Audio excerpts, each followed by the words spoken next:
Hello, good afternoon. I am continuing to read out of Life in Spirit.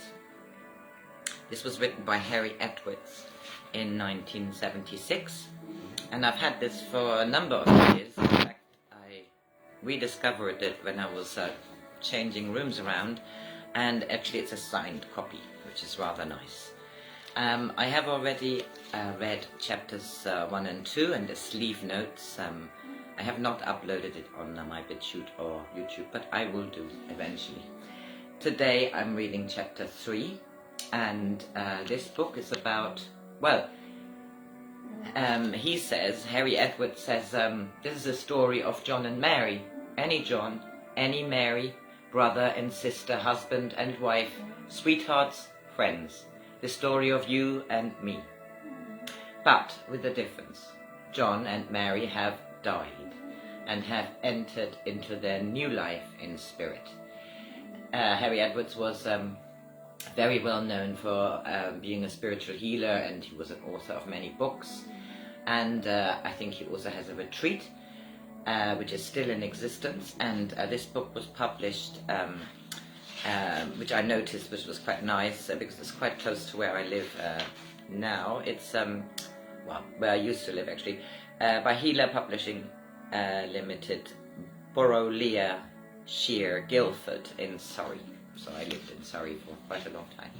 I'm now reading chapter 3, Spirit Habitat. How man uses energy. In the 2 preceding chapters, I have endeavored to establish that the spirit and physical dimension of life are intercommunicative, and that there is a medium that is common to both. The medium is energy. It is when primal energy is polarized and given personality, creating an atom, that all things material commence to exist. If it is correct within the laws of creation that nothing exists unless it has a purpose, then we can conclude that every atom possesses a character of its own with a purpose to fulfill. An atom does not exist simply for itself. An oxygen atom has many purposes to fulfill. In common with other atomic formations, it maintains life within these formations. A combination of simple atoms provides the purpose of existence and forming water. Water is essential to our dimension of life. Without it, the world would become arid and would dry up. There are almost unlimited reasons for the existence of the oxygen and hydrogen molecules forming water to sustain life on this planet.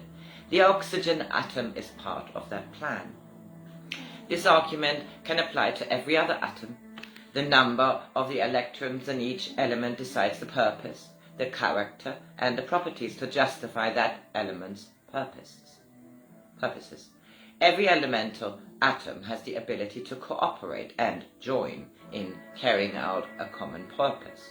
Nothing can interfere with the organization within an atom.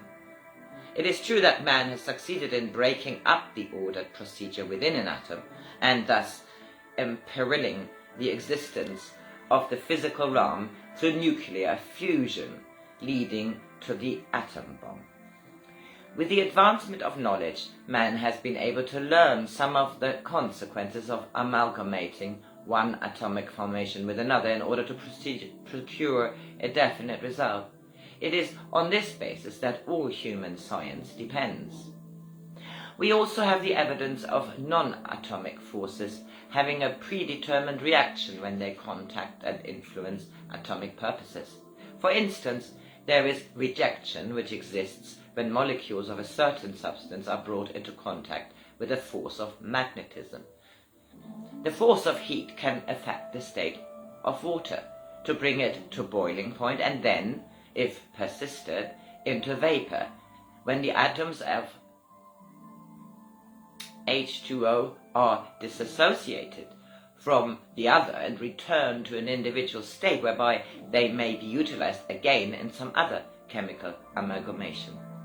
In this connection, we acknowledge the existence of cosmic forces that can travel through primeval undeveloped energies to exert an effect upon matter.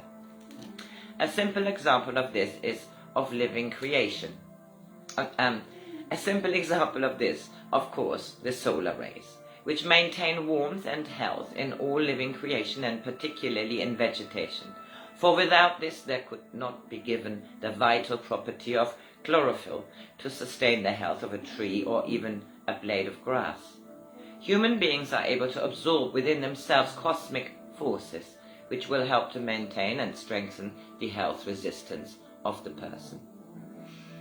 It is interesting to note that when a person has the knowledge of how to purposefully take it into himself, the cosmic forces that eddy around him, he is more easily able to maintain a healthy condition, and he is fortified against illness, infections, and weaknesses. A simple instance is the establishment of sanatoria in areas where pines grow well, or by the sea, where every person has the inner knowledge without being taught of how to take into himself the health-giving properties of ozone. So it is by taking advantage of such facilities and by the employment of the mind to discover the properties of the law-governed forces which control the use of matter, we have seen civilization build up from the earliest times, when man first learned that he could float upon a log, or put 3 sticks together and cover them to make a shelter for himself. From this, step by step, by trial and error, so he has acquired knowledge which permits of the building of a stately cathedral or massive reinforced concrete skyscraper of offices or flats.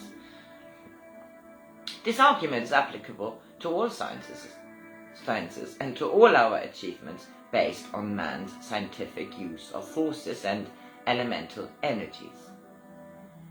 How energy is employed in spiritual life? For the reason that there is a marked kinship between this physical and spiritual dimension, dependent on the common medium of energy, it is reasonable to assume that the qualities of energies are available to spirit intelligence as they are to ours. From the overwhelming mass of evidence that exists pertaining to life in spirit, and as I have already endeavored to establish that spirit intelligences can manipulate elemental energies in spirit form in order to convey them through healership to dispense diseased matter in a patient, allows one to accept the hypothesis that in spirit life-ordered energy can be used by spirit people in a similar way that man uses it. In absent healing, we have established that the healing spirit intelligence is able to locate a patient in a distant place. Therefore, it is reasonable to assume the knowledge of the coming entry of a person into spirit life is known by those of his family and friends who have preceded him, and they will be ready to welcome him and make him feel at home. Every living person has this heritage before him, and an entry into a new dimension of life in which we shall need to enter into an apprenticeship to accept the entirely new code of values and way of thought, and, of course, life itself. After his entry into spirit life, a person will wish to use a raiment, and the raiment needs to be constructed with a technique for using characterized energy, forming molecules which in their turn will comprise the material of the clothing. On Earth, we use cotton from the plant and wool from an animal to be the raw material of cloth. This process is unlikely to be necessary in spirit life, for with their advanced knowledge of the laws and properties of energy, they are able to know the composition of molecules which would comprise a single strand of cotton or a hair from a sheep. From this knowledge, they can assemble ordered energy formations which will comprise a yard of material which can be counterpart of the earthly material, or, most properly, providing the necessary structure for a material that is neither from the plant nor from the sheep, similar perhaps but superior to the synthetic material that we are now able to use in this life to such good effect. The newcomer has no knowledge of this himself. He will be taken to the place where there are operators, technicians, designers, and so on, whose happiness and pleasure it is to employ their faculties to create materials of beauty and simplicity, to suit the mentality and the character of the person for whom the material will be fashioned into a garment. It seems to the author an absurd notion to picture the mass production of standardized garments in spirit life as they are in our life on earth here. So, this was chapter 3. This is my dog snoring. And I will continue reading with chapter 4. Bye-bye.